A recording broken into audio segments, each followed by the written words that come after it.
Donc, bonjour à tous, je m'appelle Éric Vautier, je suis le RSSI Group du groupe ADP, Aéroport de Paris. Et j'ai l'immense privilège de modérer cette plénière avec mes amis ici. Alors on va se tutoyer hein, sur scène, ne prenez pas mal, c'est pas de la connivence, ça fait longtemps qu'on se connaît. Donc le sujet de la supply chain, comme vous allez le voir, ça va être surtout centré en termes d'illustration sur l'aviation, mais on espère en tout cas que les thèmes pourront rebondir sur d'autres thématiques, d'autres secteurs, si jamais vous n'êtes pas tous dans l'aviation. Sur le format de la session, on va avoir une espèce de discussion qu'on a essayé de préparer et qu'on espère interactive en grande partie.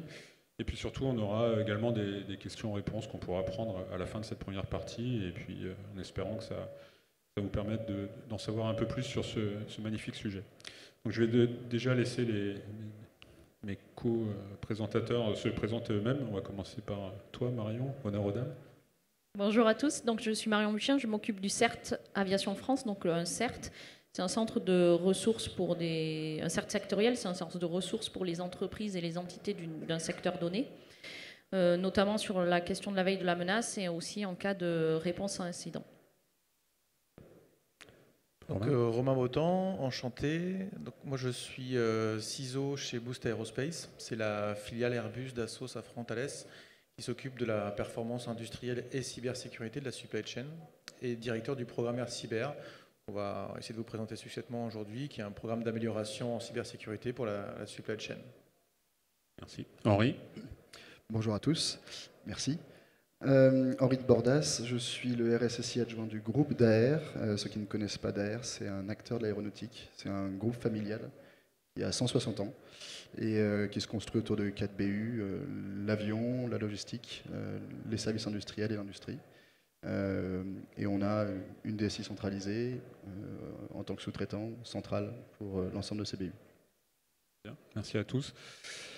Donc juste pour lancer le débat, donc moi je représente le groupe Aéroport de Paris. Donc dans le schéma de la supply chain, on fait partie ce qu'on appelle les donneurs d'ordre, hein, c'est-à-dire la grosse entité qui a tout un réseau de fournisseurs et à qui on propage un certain nombre d'obligations depuis très longtemps, des obligations contractuelles bien entendu, et puis depuis quelques années, le volet cybersécurité s'est invité aussi dans les contrats.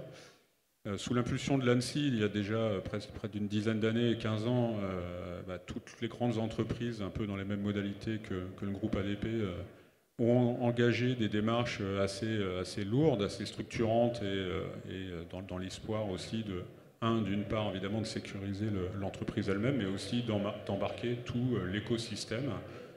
Ces grands acteurs devront être un petit peu les locomotives pour passer la bonne parole de l'ANSSI et puis aussi créer une masse critique en termes d'écosystème fournisseur, comme on peut le voir juste derrière ces murs. Donc ça, ce travail-là de l'ANSSI a quand même donné un certain nombre de résultats positifs. On peut s'enorgueillir d'un résultat autour des Jeux Olympiques tel que ça a été publié par l'agence à l'automne dernier. Et aujourd'hui, une fois qu'on a traité les donneurs d'ordre, se pose la question de propager opérationnellement cette cybersécurité aux acteurs un peu plus petits.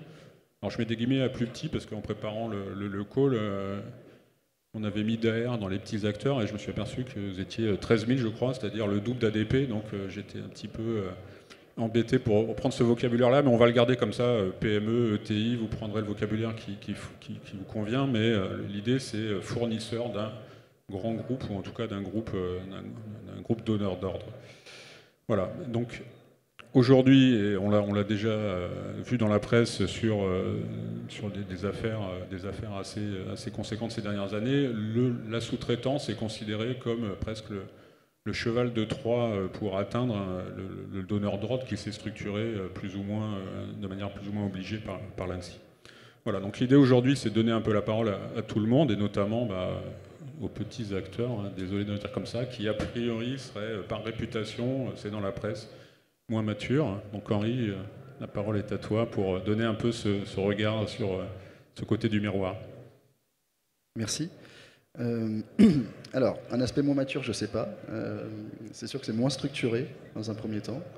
On peut avoir des a priori sur ce qu'on ne connaît pas, c'est-à-dire ses sous-traitants. Nous sommes sous-traitants pour des grands donneurs d'ordre et on doit répondre dans un premier temps, en effet, à un grand nombre de questions de sécurité pour tout simplement que nos clients se fassent une idée d'où on se situe. C'est bien qu'eux en aient conscience, mais nous aussi. C'est-à-dire qu'au début, quand on est un petit acteur, on a tendance à être tellement submergé par les questionnaires, les réponses à appels d'offres, les audits, on en oublie de piloter sa propre sécurité. Et la difficulté, c'est de passer d'une manière proactive à vouloir piloter l'ensemble de ces réglementations qu'il faut maîtriser, l'ensemble des exigences qu'il faut se rappeler. Et c'est là qu'intervient Romain après pour Boost Aerospace. Mais c'est plus de temps à répondre que de temps à vraiment être proactif dans sa réponse. En tout cas dans sa structure, dans sa position vis-à-vis de ses clients. Donc ça, c'est une première chose. En termes de maturité, c'est qu'il faut avoir le temps, tout simplement, de mettre ça en place, de monter en maturité. Et chez vous, cette prise de conscience, justement, d'arrêter de répondre aux questionnaires et de commencer à faire de la cyber, ça date à peu près de quelle époque? Alors, c'était il y a 3 ans. Je suis arrivé chez DAIR il y a 3 ans. C'était une plus petite équipe. Aujourd'hui, les effectifs ont plus que triplé. Donc, ça a été une croissance fantastique. On a vécu des moments assez forts. Il y a 3 ans, on se penchait sur le guide de l'hygiène de l'ANSSI, comme beaucoup d'entre vous peuvent le faire aujourd'hui, savoir où est-ce qu'on se situe, faire un état des lieux. Et la bonne nouvelle, je regarde dans l'auditeur de cette semaine, c'est qu'on a passé hier l'audit de certification ISO 27001 et on a eu un avis favorable. Donc en 3 ans, ça a été une vraie évolution de ce qu'on a dit beaucoup à notre cher auditeur, du meilleur ouvrier de France à une entreprise industrielle internationale. Et justement, comment on arrive à faire, enfin c'est extraordinaire, personne n'a applaudi, mais ça aurait pu le mériter. Mais justement, enfin, comment en dehors de ton recrutement qui a tout changé, mais comment ça s'est passé sur justement au niveau de la direction générale, j'imagine, qui a impulsé ça par rapport à ce que tu évoquais sur tes questionnaires, etc. Alors ça a été un peu un effet tenaille. D'un côté, on avait Romain et LGFAS qui sont allés avoir l'oreille de notre direction sur le programme Boost Aerospace, qui a, ces 3 dernières années, été une vraie ossature, une vraie colonne vertébrale pour notre montée en maturité. Ça, c'était, on va dire, la partie top-down. Et bottom-up, c'était nous qui avions enclenché ce travail d'état des lieux, pour commencer. Et ensuite, on avait aussi fait une analyse de risque et bio-CRM. Alors, ça peut un peu paraître anodin comme ça, mais des scénarios stratégiques qui sont bien faits, qui sont clairs, qui font un peu peur quand même. Ça fait prendre dans la direction, éventuellement, les risques qui existent au sein du groupe. Il y a un premier désenchantement, mais c'est déjà une première réalité pour eux pour dire voilà comment un attaquant ferait pour s'attaquer au groupe. Derrière, si vous voulez être redoutable, vous faites une estimation financière du coût d'un ransomware sur votre groupe. Pas besoin d'être un grand financier pour le faire, il y a des moyens assez simples. Vous prenez le chiffre d'affaires annuel, donc, que vous ramenez à un jour quotidien, et le nombre de jours indisponibles, ça fait déjà une première approche. Il y avait une autre approche qui nous avait plu, c'était dans un rapport d'un cabinet de conseil, où on imaginait que les 15 premiers jours d'une attaque représentaient qu'en réalité 10% de la valeur réelle avec les coûts cachés. Et donc on a fait une estimation très fine pour le coup des 15 premiers jours des coûts réels, et on a fait juste une règle de 3, et on retrouvait des résultats assez similaires. Donc on a fait d'autres approches derrière un peu plus farfelues, mais on arrivait à consolider un chiffre sur lequel on était confiant. Et un scénario stratégique d'un côté et un coût pour l'entreprise derrière, et on a une communication qui commence à être intéressante. Et BioCRM est un excellent outil de communication au final, avant d'être un outil d'analyse de risque. Merci. Effectivement, l'ANSSI doit être content de tes retours. Le BioCRM, effectivement, est un pilier aussi côté ADP de notre démarche. Donc tu as beaucoup parlé du référentiel de Boost Aerospace, un peu comme une colonne vertébrale. Donc on a la chance, le hasard fait bien les choses, d'avoir le représentant de Boost Aerospace. Romain, je te passe la parole. Le hasard. Un petit peu aidé, oui.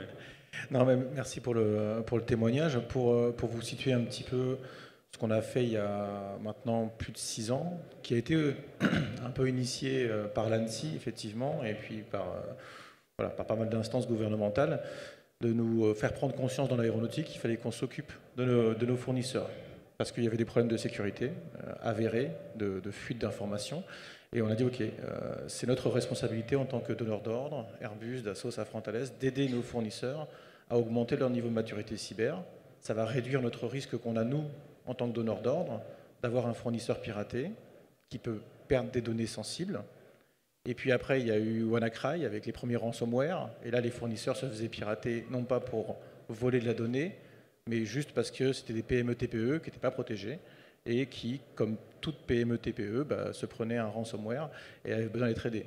Donc à ce moment-là, c'était à peu près en 2017, on a lancé le programme et on a lancé cet accompagnement vers toutes les entreprises de la supply chain aéronautique sur le principe de partage de connaissances, de bonnes pratiques, pour les faire se rendre compte qu'ils avaient cette priorité à gérer en tant que chef d'entreprise, de faire des analyses de risque, de déployer des plans d'action. Et comme c'est des TPE, PME, et que quand on est un patron d'entreprise de PME, TPE, on ne sait pas trop quoi faire, on ne sait pas ce que c'est qu'une EBO-CRM, etc. On a créé un standard de maturité cyber, de protection, avec des niveaux bronze, silver et gold, basés sur le guide d'hygiène de l'ANSSI. Les solutions sont là, elles existent. Il faut juste aider les entrepreneurs, les chefs d'entreprise à les prendre et à les mettre en musique dans leur entreprise. Et donc voilà, c'est ce qu'on a fait. C'est ce qu'on a fait avec Daher, qui avait déjà un bon niveau de sécurité, mais qui avait aussi besoin de montrer son niveau de maturité à Airbus et ses autres clients. Donc ça motive les fournisseurs parce qu'en tant que donneur d'ordre, on a besoin d'avoir cette visibilité et du coup, on leur impose, entre guillemets, même si Daher, on n'a pas imposé AirCyber, on leur a proposé de rentrer dans ce dispositif pour être accompagnés. Et donc Daher fait partie des premières entreprises à avoir rejoint le dispositif de manière volontaire. Et maintenant, on commence à imposer le niveau AirCyber bronze à plusieurs entreprises, parce qu'on commence à être un peu obligé d'imposer tout ça. Et ça permet à toutes ces entreprises finalement d'avoir un plan d'action, de piloter, d'avoir un expert sécurité qui va les voir sur site et de témoigner de leur niveau de maturité. Mais on est sur de la gouvernance cybersécurité. C'est-à-dire que c'est à eux de déployer les actions, c'est à eux de trouver les prestataires. Alors on les accompagne, on leur donne des listes de prestataires, on a créé un catalogue de solutions, on fait tout ce qu'on peut pour leur rendre le déploiement d'un plan d'action cybersécurité le plus simple possible et le moins coûteux possible. Après, on n'intervient pas chez le fournisseur quand il a une crise cyber. Là, il fait appel à d'autres organismes, et ce sera aussi l'occasion de passer la main à Marion, à des CERT par exemple. S'ils veulent des prestataires pour faire des antivirus, c'est pareil. Ce n'est pas Boost Aerospace qui intervient. On va leur dire, il faut que vous ayez un antivirus. Il faut que vous ayez un centre de réponse à incidents. Il faut que vous ayez un EDR. Il faut que vous ayez des backups. Étape par étape, bronze, silver et gold. La première année, la deuxième année, la troisième. Et certains arrivent même, comme c'est le cas pour Daher, à faire une certification ISO 27001 sur l'ensemble de leur périmètre informatique.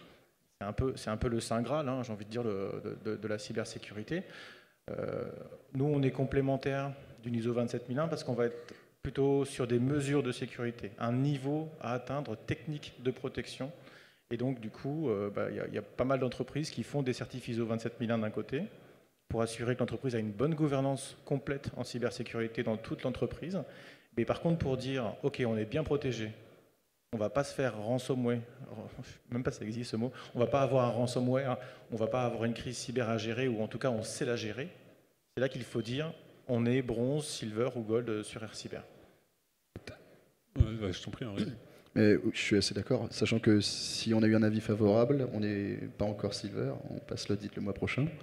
Donc c'est très différent l'approche ISO et l'approche bronze, silver et gold, puisque c'est des choses différentes. En effet, c'est des actions très spécifiques sur AirCyber qui sont des choses auxquelles on ne pense pas forcément et qui pourtant sont vraiment intéressantes. Donc je trouve que là où AirCyber est intéressante, c'est qu'on va avoir des actions et des petits combats à mener qui sont faciles à mettre en place et qui permettent de témoigner derrière un niveau de maturité pour ses clients, en tout cas, qui est un peu plus élevé chaque année. Donc nous aujourd'hui en tout cas on aura un avis favorable à l'ISO 27001, mais le silver on y est pour le mois prochain et gold l'an prochain, peut-être dans 2 ans. Et juste un point avant de passer la main à Marion, tu parlais de multiplicité des questionnaires. des référentiels à devoir remplir quand on est un fournisseur, par exemple, d'Airbus, Dassault, Safran, Thales, Daher, fournisseur aussi côté aéroport et compagnie aérienne. On se retrouve avec une multiplicité de questionnaires et passer son temps à remplir des questionnaires. Et donc l'intérêt d'avoir fait ça en commun dans l'aéronautique, c'est de dire ok, il n'y a qu'un seul questionnaire. Il est valable pour tout le monde et on le fait reconnaître à l'international le mieux qu'on peut pour éviter qu'un fournisseur ait de nouveau à remplir un questionnaire, même s'il travaille avec Boeing, par exemple. Je témoigne, c'est vrai. J'ai répondu à beaucoup de questionnaires, souvent pour les mêmes clients, souvent à quelques jours d'écart, mais c'est sur des contrats différents. Ça, c'est le problème quand on est un sous-traitant avec une DSI centralisée. Donc, Air Cyber, ça nous a permis de gagner beaucoup de temps et de se pencher sur d'autres sujets, du temps qu'on prenait avant pour répondre aux questionnaires, en réponse à appels d'offres et autres, et dire juste, on est membre Air Cyber, voici notre niveau de maturité, merci de le prendre en compte et bonne journée. Et justement, Romain, tu peux donner quelques chiffres un petit peu sur le nombre d'entreprises, le niveau moyen d'atteinte des référentiels, etc. Juste pour donner un peu... Globalement, donc le programme a 4 ans d'existence. On a aidé plus de 380 entreprises depuis le démarrage du programme. Il y a les entreprises qui décident d'être aidées la première année, et souvent quand on est en mode subvention, parce qu'on a fait des subventions avec le programme France Relance, où on a offert en fait ce dispositif gratuitement. Et il y a des entreprises qui décident de rester, comme d'ailleurs dans le dispositif, pour chaque année témoigner de leur niveau de maturité et continuer à utiliser le service pour augmenter leur maturité. Donc là, on est à 280 adhérents, avec majoritairement 90% de la population qui sont des entreprises françaises, parce que le programme a été déployé avec l'aide du groupement des industries françaises aéronautiques et spatiales, le GIFAS. Et on a une dizaine d'entreprises à l'international qui sont des fournisseurs aéronautiques et qui ont été certifiés, qui sont dans la communauté Air Cyber et qui augmentent leur maturité au jour le jour. Côté ADP, on n'est pas tout à fait fournisseur d'Airbus au sens premier du terme. Donc moi j'ai découvert le programme il y a quelques années seulement, vers 2018-2019, en mode découverte et pas forcément adhésion. Donc ADP a rejoint, comme tu le disais, le Boost Aerospace en début de cette année, après de nombreuses discussions, et notamment un point important, je pense aussi pour les gens dans l'audience, c'est que vous avez rendu le questionnaire, votre questionnaire ou vos modalités d'assessment, d'évaluation en open source. Je pense que ça c'est intéressant peut-être d'en dire deux mots aussi. Oui, l'objectif c'est, encore une fois, on veut que ce soit réutilisé au maximum. Donc ça fait plusieurs années que le questionnaire est disponible sur le site de Boost Aerospace. En plus, comme je vous l'ai expliqué, on s'est servi du guide d'hygiène de l'ANSSI. Donc, aller pomper le guide d'hygiène de l'ANSSI et ne pas rendre public les travaux qu'on a rajoutés sur le guide d'hygiène d'ANSSI, moi, ça m'aurait fait mal personnellement. Donc, on est tous des RSSI chez Airbus, Dassault, Safran, Thales. On veut aider la communauté des RSSI d'autres entreprises. Donc, on a décidé de le rendre public. On l'a fait valider aussi au niveau du groupement de l'aviation NAISAC avec ton support et avec le support d'autres acteurs de l'aviation pour que vraiment ce soit le seul référentiel. Et on travaille avec, il y a une norme en ce moment en cours de création au niveau de l'AFNOR, c'est pareil, on travaille avec eux. L'objectif c'est d'intégrer Air Cyber, parce que comme je vous l'ai dit, on a supporté plus de 380 entreprises. Donc il ne faut pas qu'elles aient fait ça pour rien et qu'elles aient un autre questionnaire qui arrive. Donc c'est une mission aussi d'essayer à ce que Air Cyber soit le standard reconnu dans tout notre secteur, mais aussi dans les secteurs d'à côté. Donc on travaille de concert avec l'ANSSI, la DGA, donc la Direction Générale des Armées, a validé Air Cyber depuis le départ. Ils ont créé un référentiel parallèle, mais si les membres sont déjà Air Cyber Bronze, ils n'ont pas besoin de faire le référentiel fondamental de la DGA. Voilà. Il y a cette obligation qu'on s'est donnée de partager au maximum ce qu'on a fait pour éviter que les entreprises perdent du temps à réinventer la roue. Donc ça c'est un point très important, enfin, la manière d'étendre le dispositif au-delà des fournisseurs, des 4 grands équipementiers aéronautiques français, puisque il y a des intérêts également côté Boeing. Être fournisseur de Boeing, ça peut simplifier un certain nombre de choses, et même au niveau de l'armement, de l'armée, c'est une démarche similaire à ce que font les Américains avec des référentiels type CMMC depuis déjà quelques années. Donc il y a aussi un intérêt en termes de simplification pour toutes les entreprises. Côté ADP, comme je le disais, nous, on n'est pas fournisseur, mais ça fait quelques années que j'en fais la promotion, justement, pour qu'ADP rentre dans... ADP et les aéroports et les compagnies aériennes rentrent dans ce dispositif, encore une fois, pour des questions de simplification et d'uniformisation du niveau moyen de cybersécurité du secteur. Moi, j'ai une conviction en tant qu'RSSI qu'on est vraiment sur un sport d'équipe. Ça ne sert à rien de se sécuriser tout seul dans son coin si un de nos fournisseurs ou un de nos partenaires connaît des défaillances sans les communiquer ou sans avoir, pour retourner, plutôt avoir un niveau de sécurité à peu près équivalent et homogène. C'est vraiment, enfin, la cybersécurité, c'est vraiment un sport d'équipe dans un écosystème donné.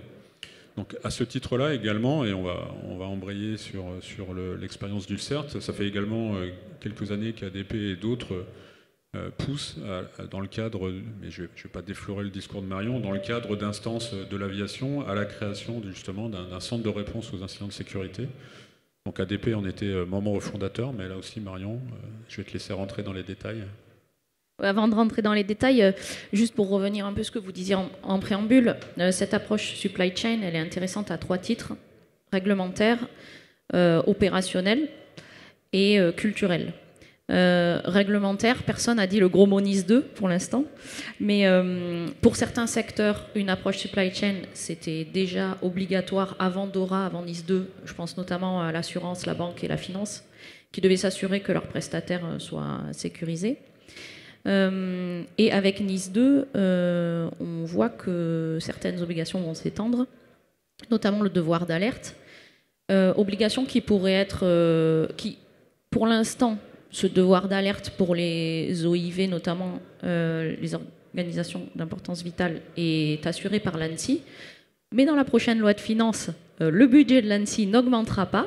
Et pourtant, le nombre de personnes, de ressortissants qui pourraient être amenés à devoir déclarer leurs incidents, lui, va augmenter, passant de 600-700 entités actuellement à entre 10 et 30 000. Donc pour ça, ils vont s'appuyer sur des relais agréés. On en reparlera ensuite. Donc le premier aspect intéressant, c'est cette histoire de réglementation. Le deuxième aspect, c'est un aspect relatif aux menaces. Ça a été abordé de manière saupoudrée par Romain et par Eric en préambule. Il y a un enjeu à attaquer la supply chain, parce que généralement la supply chain elle est moins bien protégée que les donneurs d'ordre. C'est pas forcément vrai, mais en tout cas, si on prend des cas individuels, c'est pas forcément vrai, mais quand on regarde l'entièreté du secteur, ça l'est souvent. Sur l'aéro, par exemple, mais c'est pas que sur l'aéro, vous avez toute la menace activiste qui est en grande augmentation. Je ne vais pas vous apprendre que le monde devient incertain, et nous, on le voit clairement à chaque annonce politique de soutien, notamment à l'Ukraine, d'arrestation de Pavel Durov. On a une augmentation, notamment des attaques d'IDOS. Le vol de propriété intellectuelle, Eric en a parlé. La supply chain est détentrice de vos secrets si vous êtes donneur d'ordre. Et donc, on sait qu'il y a certains acteurs, notamment étatiques, qui rattrapent des retards technologiques en allant piller la propriété intellectuelle qu'on a en Europe. Et évidemment, la pure recherche de profit qui va avoir 2 impacts. Un impact pour vous en tant que quantité et aussi un impact sur vos parties prenantes parce que ça crée une perturbation de leur production qui les embête. Alors, quand on est dirigeant, c'est pas forcément hyper facile de se faire une idée très précise de son niveau de protection pour 2 raisons. D'abord parce que la cybersécurité, c'est quelque chose d'extrêmement technique. Il faut arrêter de penser que tout le monde le maîtrise. Enfin, je pense que dans la salle, on a à peu près le même âge. Moi, j'ai pas fait d'informatique à l'école et quand j'ai débarqué dans la sécurité, dans la cyber, puisque j'ai fait autre chose avant, il me manquait quand même beaucoup de bases. Et actuellement, je suis administratrice d'une mutuelle pour laquelle on est responsable de ces questions de gouvernance et de la sécurisation de notre supply, enfin de s'assurer que notre supply chain est sécurisée. Et franchement, si je ne faisais pas le métier que je fais, je pense que les sujets de cybersécurité, j'aurais pas mal de problèmes à les aborder. Et le deuxième point, c'est que quand on est chef d'entreprise, on a des ressources limitées et il faut savoir ce qu'on alloue à quoi. Et c'est très difficile de mettre la balance entre le bénéfice et le risque. Après cette longue introduction, Ouais, tu étais censé parler du CERT. Ouais, je vais parler du CERT, du coup. Après cette longue introduction, toutes ces idées, elles ont quand même fait leur chemin dans l'aéro, qui est un secteur extrêmement bien organisé et processé. Et donc, les gros acteurs, qui sont regroupés au sein d'une sorte de think tank qui s'appelle le Conseil pour la cybersécurité du transport aérien, se sont dit que ça pourrait être intéressant d'avoir un centre qui soit un centre de ressources pour toutes les entreprises du secteur, qui permettrait de les aider à se protéger et de les aider si elles ont un problème. Tout ça en faisant en sorte que tout le monde se connaisse et partage. Et c'est pour ça qu'Eric a dit en introduction, ça fait longtemps qu'on se connaît. Ça fait longtemps qu'on se connaît, qu'on échange, qu'on sait qui fait quoi, qui maîtrise quoi. Et ça, c'est quand même hyper important. L'autre point qui est important, c'est que c'est un centre impartial. C'est-à-dire que nous, on n'a pas de fournisseurs chez nous. Et donc, les gens qui échangent au sein du CERT Aviation, s'ils ont envie de dire qu'une solution, elle leur convient pas ou qu'elle fonctionne pas chez eux, ou si ils ont envie de promouvoir une solution, ils le font. Donc on est une association loi 1901, ce qui veut dire que toute la valeur qu'on crée, elle est redistribuée par nos membres. Donc on fonctionne avec un système d'adhésion, de cotisation, et derrière, on va fournir des services. Il faut savoir que cette mutualisation, elle permet évidemment de créer de la valeur pour nos membres. Je vous prends un exemple. On a un service de veille de vulnérabilité. On a souscrit un service. Donc le CERT paye ce service de façon à ce que tous les membres du CERT puissent y avoir accès gratuitement. On a actuellement 50 membres. Si chacun avait dû s'abonner à cette plateforme de veille en cyber de son côté, ça leur aurait coûté beaucoup plus cher. Donc ça, c'est vraiment le principe. On a 4 axes de développement. D'abord, c'est faire de la veille sur la menace. Ensuite, c'est aider les entités à se protéger. Le troisième axe, c'est de les aider à faire face à une attaque. Et le quatrième axe, c'est de les aider à devenir autonomes. Et donc, pour ça, on a différents moyens d'action. Soit on produit en interne, mais comme on n'est pas une énorme équipe, on le fait pas. C'est pas la situation, c'est pas ce qu'on privilégie. Soit on a des prestataires qu'on a sélectionnés. Soit on a aussi une solidarité entre les membres qui peuvent s'apporter des réponses aussi sur des questions qui émergent.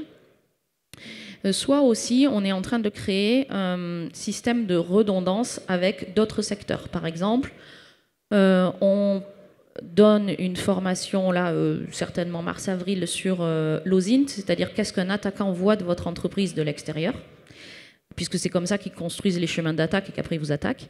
On va former le CERT maritime lors de notre formation, et après on donnera ces formations ensemble, ce qui permet d'avoir une fiabilité. Si notre formateur n'est pas dispo, le formateur du CERT maritime pourra assurer. Donc moi, je ne sais pas dans quel secteur vous opérez, mais ce que je vous conseille en tout cas, c'est d'avoir une partie qui s'occupe de la gouvernance commerce cyber, qui permet de traiter les questions de multiples questionnaires de niveau minimum de maturité, et d'avoir une partie plus opérationnel avec éventuellement un CERT, surtout si vous êtes dans un secteur critique. D'ailleurs, il existe aussi des CERT payants. Là, la beauté du modèle, c'est d'être solidaire en termes notamment de cotisation, etc., en fonction de la taille. Et puis, tu as parlé d'une équipe pas très nombreuse. Tu peux donner le chiffre? Je pense que ça va intéresser tout le monde. On est 2. Et après...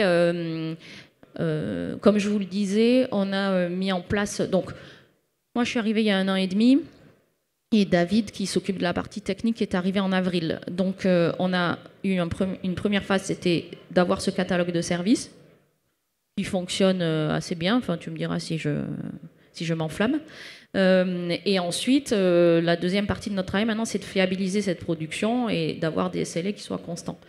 Donc, on a des prestataires qui permettent de redonder. Évidemment, on fait de la réponse à incident H24. Ce n'est pas David et moi qui faisons de la réponse à incident H24. On a pris un contrat. Et après, il y a cette redondance avec tous ces CERT, cet écosystème de CERT qui a été un peu lancé comme ça et qui doit auto-réfléchir pour s'auto-structurer. Donc on essaie d'être assez mature dans cette démarche, enfin d'être assez moteur dans cette démarche. Et enfin, l'autre force qu'on a, c'est d'avoir un conseil d'administration qui regroupe le groupe ADP, Air France, Airbus, Dassault, la Direction Générale de l'Aviation Civile, les 3 fédérations FNAM, UAF, GIFAS et Thales, et qui en fait met la main à la pâte aussi pour apporter tout ce dont on peut avoir besoin. Alors évidemment, on a des contraintes juridiques qui sont assez importantes quand même, mais qui donnent un coup de main assez fréquemment. Justement, peut-être illustrer ça par ce que tu avais mis sur pied pour les Jeux Olympiques et les briefings, etc., qui continuent maintenant aujourd'hui. Tous les matins, à 8h45, on a un briefing avec tous nos membres, enfin ceux qui veulent se connecter, et les gens partagent. Alors, il y a une première partie où c'est le CERT qui donne des informations. Donc ça peut être des informations sur les différents canaux de veille qu'on a, si on a des préavis d'attaque, des choses comme ça, ou des menaces qui montent un petit peu, notamment sur le secteur de l'aéro, puisqu'on ne peut pas tout couvrir, donc on se focalise vraiment là-dessus. Et ensuite, nos membres vont échanger tous les événements qu'ils ont vus sur les 24 dernières heures. Donc c'est une approche assez... moi j'étais militaire avant, ça ressemble un peu aux approches qu'on a pendant les opérations. C'est-à-dire qu'on se tient au courant de ce qui est observé. Ça permet de voir, de blacklister par exemple des IP qui ont été vus par d'autres acteurs. Mais aussi, et ça c'est intéressant dans une logique supply chain, qui est le thème de cette conférence, c'est que parfois on peut avoir des mails de phishing qui arrivent de gens avec qui on a des relations de travail, on voit une campagne un peu bizarre, à ce briefing-là, les gens peuvent dire « Tiens, j'ai vu ce mail-là de ton entreprise, c'est normal, c'est pas normal ?» Ça semble légitime, mais on a quand même un doute, et donc ils peuvent aussi discuter comme ça au sein de la chaîne de valeur.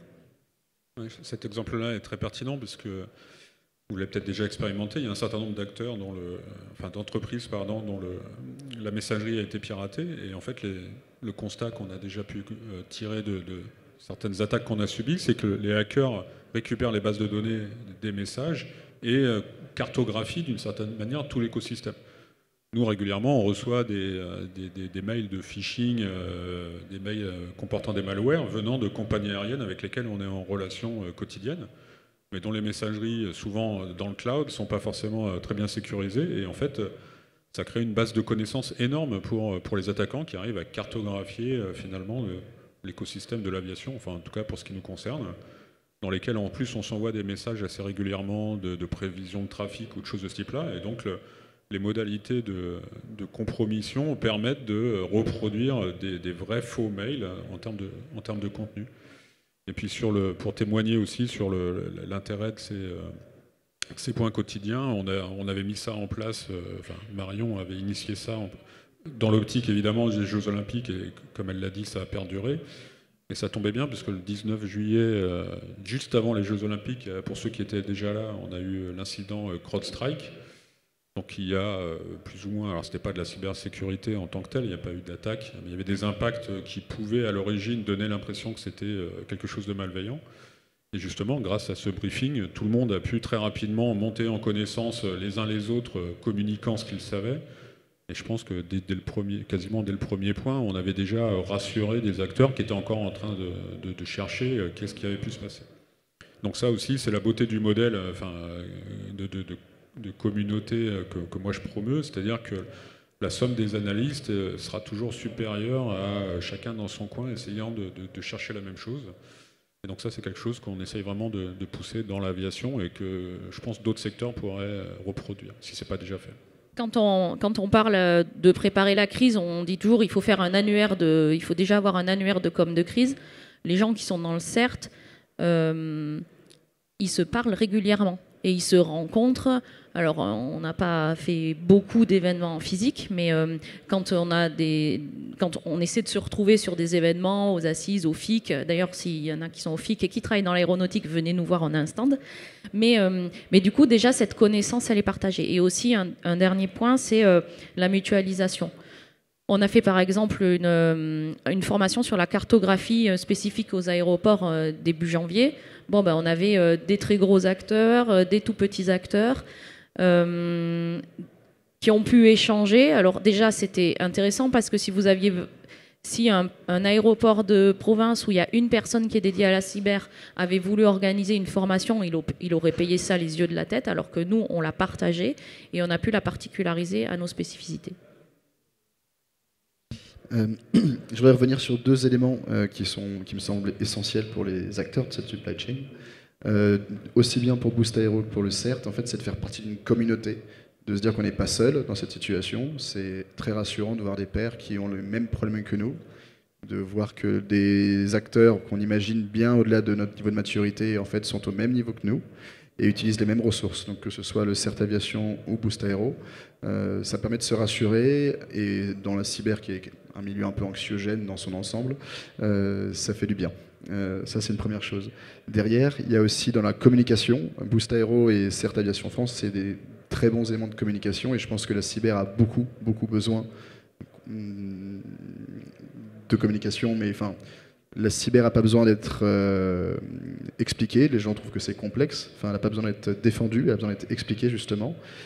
Expliquer que c'est une source de valeur ajoutée. La valeur ajoutée, elle est parfois difficile à percevoir. Et dans le Boost Aero ou Air Cyber, on a de cette valeur ajoutée par la mutualisation de ressources. Et on va venir changer l'image de la cyber, non pas comme quelque chose de contraignant, mais comme quelque chose qui apporte de la sécurité aux opérations, qui apporte une amélioration de relation de confiance avec les clients, des ressources, encore une fois. Et ça, pour moi, c'est primordial. Parce que pour les dirigeants, c'est ce qu'ils cherchent. Ils cherchent de la valeur ajoutée, et on doit adapter notre langage à montrer qu'on ne parle pas que de technique, on parle aussi de stratégie, de chiffre d'affaires, on comprend les besoins métiers, et se projeter dans la tête de nos dirigeants et de nos clients, c'est essentiel. Et Boost Aero, là-dessus, est un très bon levier. Oui, juste pour illustrer ce que tu viens de dire, nous, on a vraiment vu, il y a 4 ans, des premiers adhérents rentrer comme Daher ou comme Latecoair, par exemple, qui sont rentrés dans le dispositif avec cette vision qu'on essayait de leur partager, mais qu'ils ont pris tout de suite parce qu'il y avait déjà un RSSI en place et qu'il avait déjà compris qu'il faut faire de la cyber dans une entreprise pour apporter de la valeur et montrer que son entreprise est structurée à ses clients. Mais aujourd'hui, on a des adhérents qui vont témoigner sur LinkedIn, qui sont Air Cyber, bronze, silver ou gold. On fait des salons aéronautiques, on leur imprime des flyers pour que sur leur stand, à côté des boulons, des pièces, ils mettent « on est membre Air Cyber ». Et ça rassure réellement le client. Il y a encore de la marche à accomplir. On n'est pas dans un monde merveilleux où les achats, à chaque fois qu'ils vont voir un client, ils lui disent ok, tu produis en combien de minutes? Non, ça ne m'intéresse pas. Tu es cybersécurisé? Non, on n'en est pas là aujourd'hui, c'est clair. L'important dans l'aéronautique, c'est de produire, d'être en cadence. Mais il y a aussi eu cette prise de conscience. Il y a eu des piratages qui l'ont montré aussi, donc ça aide aussi, qu'on peut avoir une cyberattaque. Et quand on est un fournisseur aéronautique, une PME, TPE, qu'on s'est fait ransommer, on peut mettre 1 an avant de reprendre les cadences de déploiement. Et ça, chez un donneur d'ordre qui va avoir son fournisseur critique, qui pendant 1 an n'arrive pas à restaurer ses cadences, ça fait réfléchir et ça a effectivement un impact dans la sélection de prochains appels d'offres, de prochains programmes aéronautiques. Seulement, dans l'aéronautique, on n'a pas des programmes avions tous les jours, contrairement à l'automobile où on va avoir systématiquement du roulement chez les fournisseurs. Donc l'automobile impose beaucoup plus des niveaux de maturité cyber parce qu'on peut changer de fournisseur un peu facilement, on va dire ça comme ça. Dans l'aviation, c'est différent. Mais vraiment, on a vu cette valeur cybersécurité du chef d'entreprise qui dit « moi, je suis cybersécurisé, vous pouvez me faire confiance et je m'occupe des cadences en parallèle, je fais mon activité ». Une des transformations qu'a apporté Air Cyber, c'est qu'auparavant, tout le monde se cachait, on a tous nos secrets, on a tous des choses qui ne sont pas forcément optimales chez nous, et les gens, du moins les ensembles des acteurs, avaient cette pudeur de montrer leur niveau, pudeur de montrer la réalité derrière de la santé de leur système d'information, de leur niveau de maturité. Air Cyber, ça a permis de décomplexifier ça et d'apporter une chose qui est essentielle, notamment pour les clients, c'est la transparence. On préfère, même nous, avec notre rôle de sous-traitant, mais on a aussi notre chaîne de sous-traitance, avoir un sous-traitant qui est transparent vis-à-vis de ses vulnérabilités, vis-à-vis de son niveau de maturité, pour être conscients et nous adopter notre posture. On ne peut pas leur forcer comme ça demain à monter en maturité, en revanche le comprendre et donc du coup nous mettre en sécurité. Donc la notion de transparence est super importante et RCyber le permet. Et sur la question de la valeur ajoutée, quand on a monté le CERT, on n'a pas commencé par regarder les référentiels techniques de ce que doit faire un CERT. On a fait un lean canvas. Quel est le besoin des acteurs, quelle est ma proposition de valeur, quels sont mes partenaires, quel est mon... Donc en fait, c'était une approche extrêmement agile. Très bien, merci à tous les trois. Ça finit la petite préparation qu'on avait pu faire, donc je vais descendre s'il y a des questions dans la salle.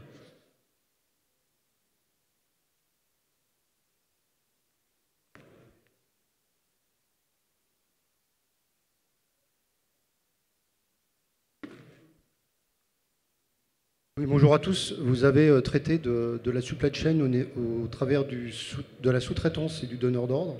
Comment allons-nous collectivement nous assurer de l'intégrité des puces électroniques ou de tout ce qui compose en fait, l'électronique d'un équipement que vous utilisez, voire que vous proposez à un donneur d'ordre.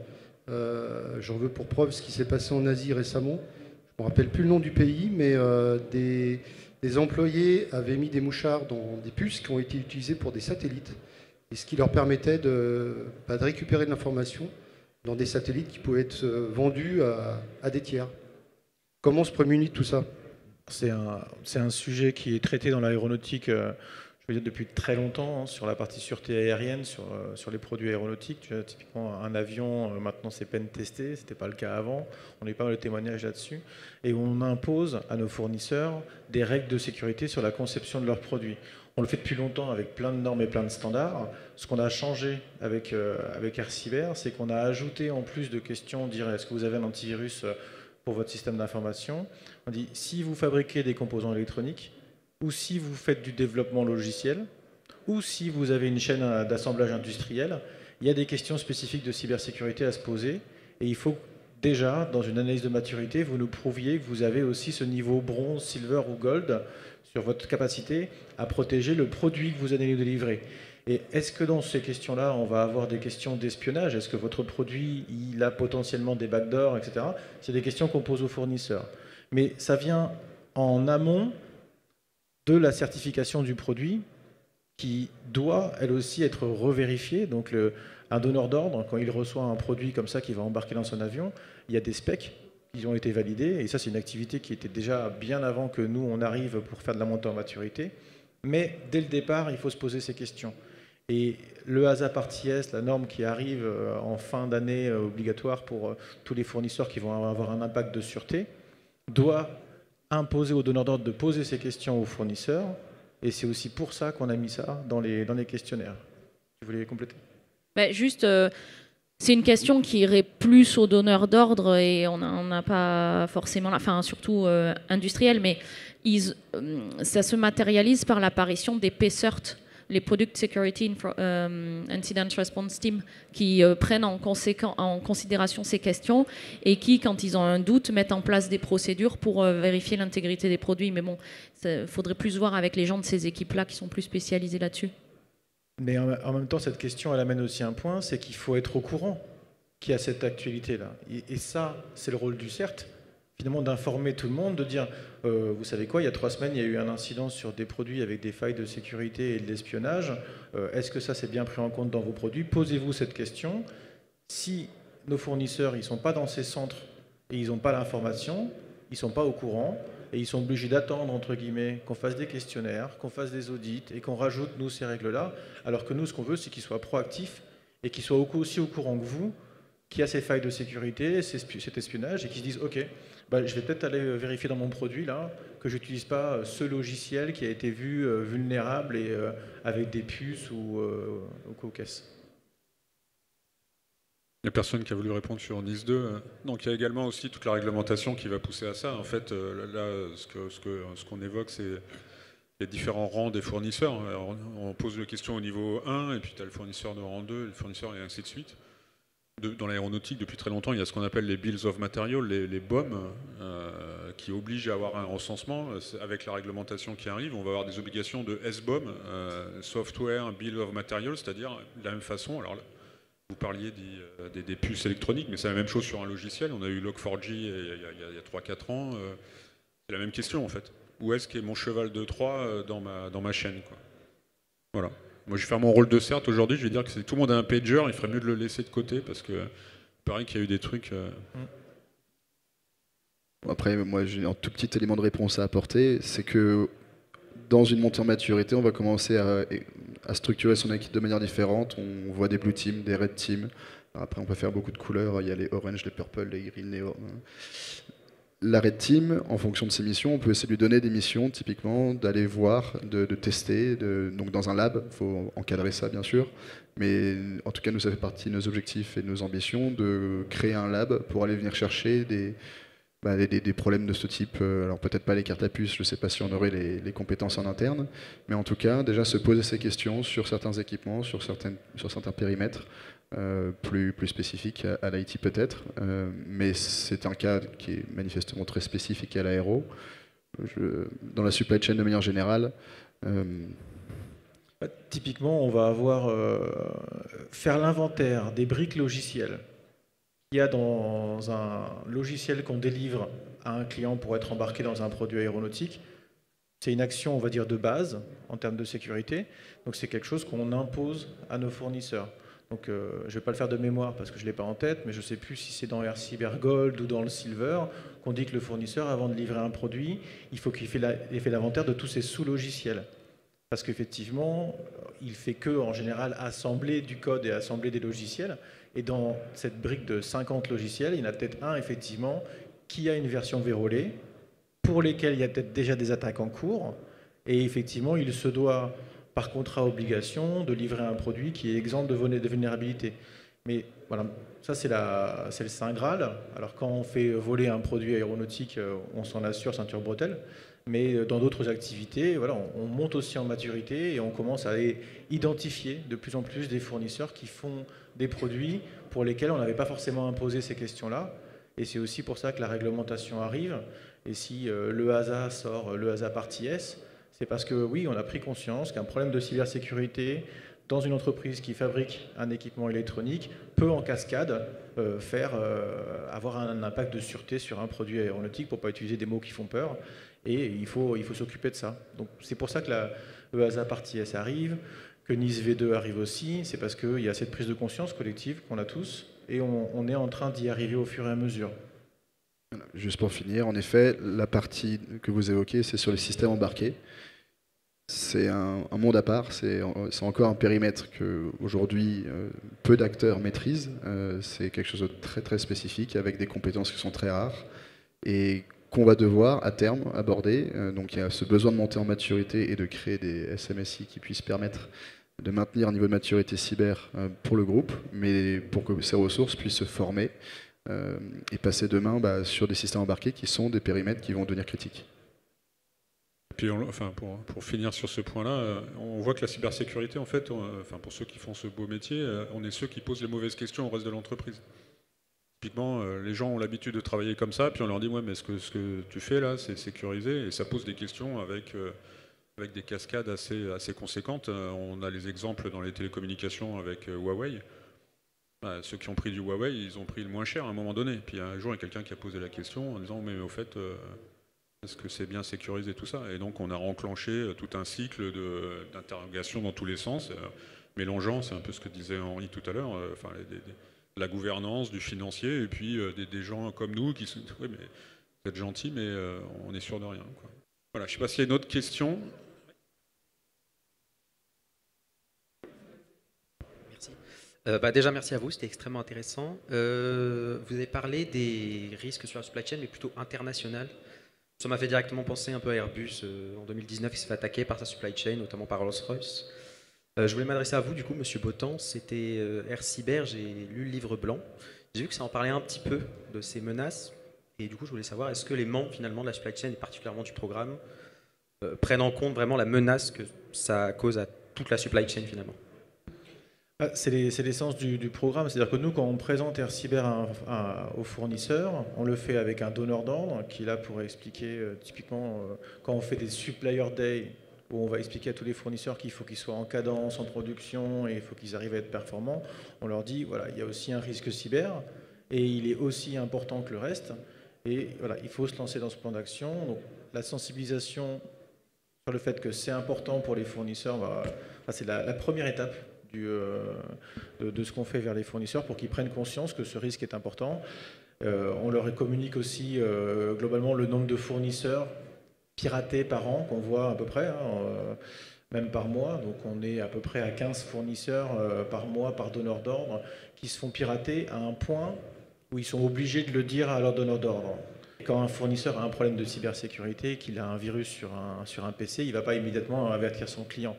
Donc on arrive à avoir ces informations, combien de fournisseurs se font pirater, etc. Donc on communique là-dessus aux fournisseurs pour qu'ils comprennent que oui, il y a un certain nombre.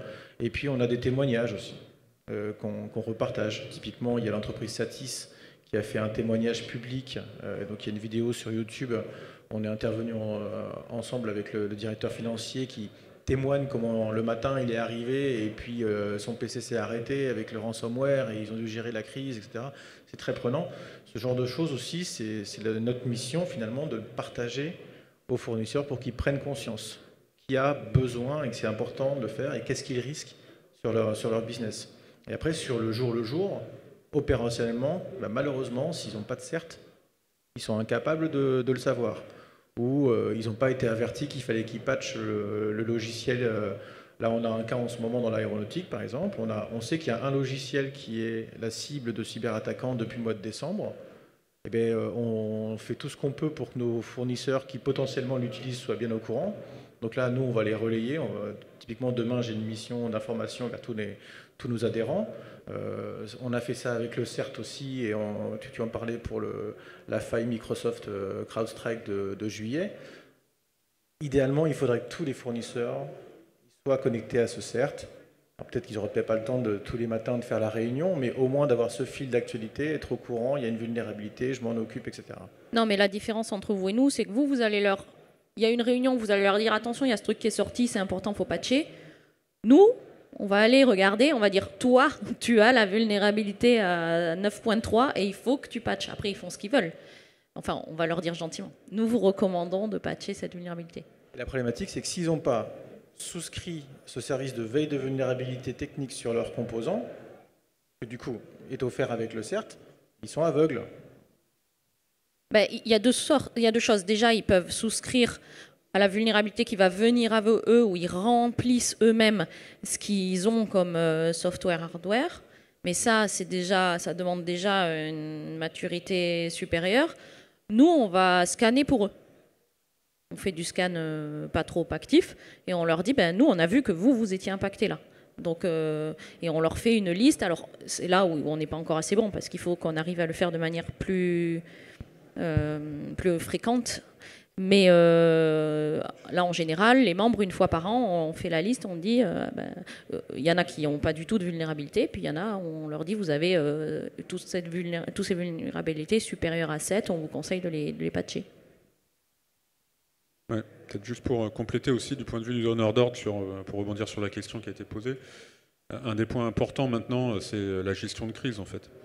C'est-à-dire que ce qu'on a constaté, nous, depuis quelques années, c'est que, le constat de Romain, je vais le reprendre sur l'augmentation du nombre de sociétés qui sont compromises. Ce qu'on a surtout constaté, c'est qu'elles ne le disent pas. Là, c'est assez intéressant d'entendre qu'il y en a qui le rendent public. Et la difficulté qu'on a aujourd'hui, c'est que c'est considéré comme une maladie honteuse et personne ne veut le dire. Et a plutôt tendance à vouloir régler le problème dans son coin et quelque part à potentiellement aggraver la situation. Parce qu'assez régulièrement, le sous-traitant n'est pas forcément attaqué pour lui, mais pour ses capacités de rebond, notamment dans l'exemple que vous avez cité, c'était exactement ce qui s'était passé. Et donc ça aussi, quand on est une entreprise sous-traitante, il faut également préparer la gestion de crise, parce qu'il y a des chances que votre client, lui, en ait une assez rodée, et l'applique sans discrimination en fonction des éléments dont il aura connaissance. Pour prendre un exemple très réel, en ce moment, si vous regardez sur le site d'une certaine société qui s'appelle Smith Detection, ils ont annoncé sur leur page d'accueil un message disant que ils ont été compromis, ils ne donnent pas le détail, ils donnent juste le début des investigations. Ça, côté ADP et côté plein de mes confrères, on a une réaction instantanée qui est on ferme tous les accès possibles et imaginables qu'on a avec cette société en attendant de comprendre ce qui se passe. C'est pas de la méchanceté, c'est juste de la protection. C'est-à-dire que si eux ont encore l'attaquant chez eux en train de se promener, on ne sait jamais dans les circonstances, ils pourraient finir chez nous ou chez d'autres, j'imagine, chez d'autres fournisseurs. Donc ça aussi, quand on est une entreprise fournisseur, il faut se préparer à ça. C'est-à-dire la réaction de son client, la réaction légitime. Et donc encore une fois, enfin là, si je peux faire du prosélytisme, il faut plutôt prendre les devants et signaler ce qu'on a dans l'état de connaissance que l'on a, parce que c'est la même chose quand nous, on subit des attaques plus ou moins importantes, on n'a pas forcément tous les éléments tout de suite, et donc il faut prendre des mesures temporaires, et c'est la même chose chez nos fournisseurs, on en est tout à fait conscient. Mais comme toujours, comme je l'ai dit tout à l'heure, on est toujours plus fort ensemble. Si chacun essaye de traiter le problème dans son coin, et c'est aussi le rôle du CERT de fédérer les réponses des uns des autres et peut-être de trouver des bonnes idées chez le voisin qui a déjà subi la même chose. Voilà. Donc... Oui, juste pour finir, pour répondre à la question, nous on a eu un témoignage organisé par Boost Aero sur l'AFNOR, sur la gestion de crise. C'est une chose que nous, à l'époque, on ne maîtrisait pas forcément. Donc la seule chose qu'on a compris, c'est que la première victime de la crise, c'est le plan. Et ça, c'est quelque chose qu'il faut garder en tête lorsqu'on fait son premier exercice de gestion de crise, ce que nous, on a pu réaliser. Et une des questions, pour rebondir sur ce que tu disais, qu'on s'est posé dans les premiers moments, c'est en fait quel est l'impact pour le client, dans combien de temps est-ce que ça peut impliquer des conséquences pour lui. Et c'est des exercices qu'il faut faire, qui ne sont pas faciles, parce que c'est des choses qui peuvent être éprouvantes, surtout quand on n'est pas dans le secret. Mais c'est primordial de prendre en considération en effet les impacts clients. Je crois que tu avais une question derrière toi. Bonjour, justement rebondissant sur le sujet des rebonds, est-ce qu'il y a des nouveaux patterns, parce qu'il y a Sazi, avec Sazi & Co, d'un point de vue architecture, parce qu'on a parlé pas mal de réglementation, impact sur les cadences, mais en effet derrière il y a quand même la tringlerie et les réseaux qui sont quand même assez interconnectés. Donc est-ce qu'il y a des nouveaux schémas qui apparaissent pour pouvoir piloter plus efficacement, mieux maîtriser les surfaces dépendantes d'un fournisseur à un autre? Vous évoquiez justement la capacité de bloquer rapidement les dépendances quand il y a un fournisseur qui se fait attaquer, mais enfin, encore faut-il maîtriser cette surface. Donc est-ce qu'en termes de pilotage et dans les référentiels, il y a des nouveaux paradigmes qui sont poussés pour, d'un point de vue architecture, être en meilleure capacité de répondre? Moi, j'ai pas vu de normes sortir réellement sur cette gestion de ta surface d'attaque en fonction de ta connexion de ton fournisseur. Je sais qu'on en a poussé une au niveau de l'aéronautique, encore une fois par rapport à l'EASA, là, qui sort de partie S, où en réponse on dit nos fournisseurs niveau 1, ils doivent être Air Cyber Bronze. Par contre, s'ils sont connectés à notre système d'information, on leur demande plus de sécurité pour réduire le risque chez eux qui rentrent chez nous. Après, il ne faut pas se leurrer, chez Airbus, Dassault, Safran, Thales, ça fait longtemps qu'on met ceinture et bretelles sur le fournisseur et qu'on considère qu'on ne lui fait pas confiance et qu'il ne rentre pas sur notre système d'information comme ça. Néanmoins, voilà, on a conscience de ce risque-là, donc ça se surveille. Si on avait un très mauvais niveau de cybersécurité, ça fait longtemps que des fournisseurs piratés nous auraient aussi piraté par rebond en rentrant dans nos systèmes d'information. Par contre, ce qu'on monitore surtout aussi, et là où on a vu des vraies crises, c'est quand on confie nos données à nos fournisseurs. Et ce que tu expliquais tout à l'heure, c'est que le fournisseur, il a accès à nos données, il les a chez lui, il va les mettre sur des plateformes à l'extérieur, et c'est là qu'on va perdre le contrôle sur cette protection de la donnée. Donc on commence aussi à imposer aux fournisseurs en disant voilà, tu dois protéger nos données en mettant l'authentification forte sur des plateformes de collaboration.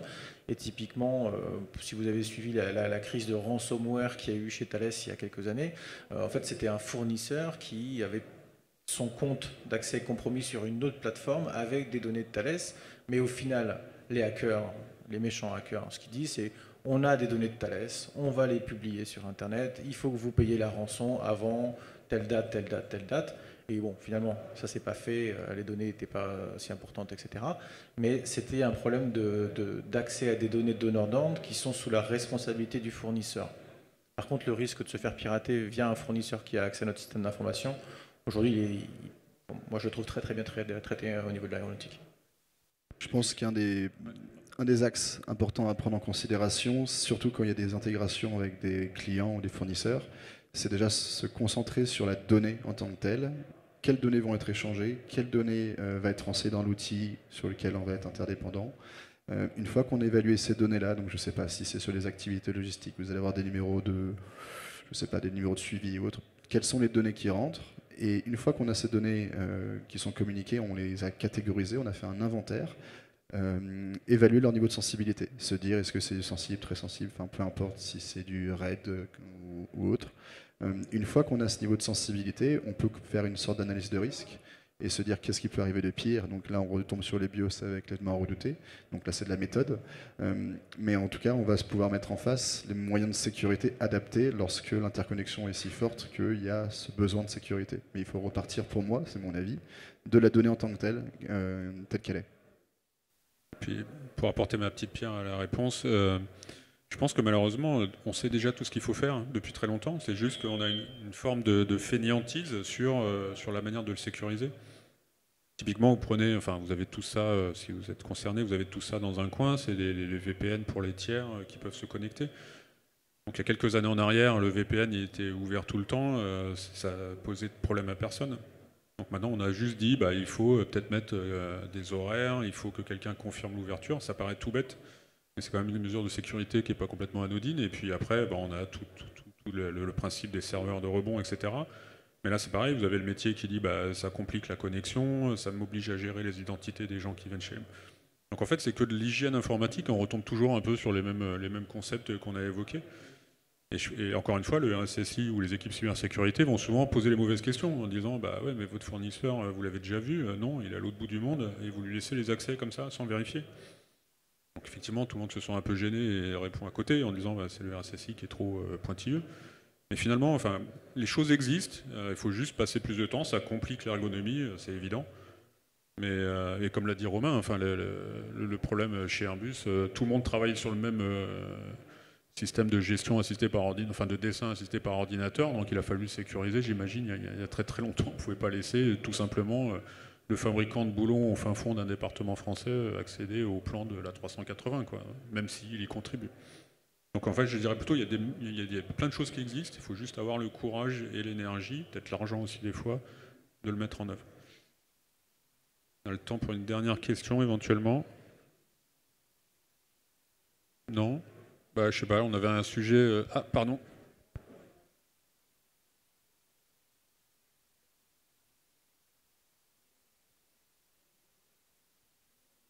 Merci. Vous avez parlé de différents niveaux, Air Cyber, bronze, silver, gold. Est-ce que ces niveaux sont en lien avec des normes un peu plus génériques? Je vais en citer une assez connue, typiquement les critères communs.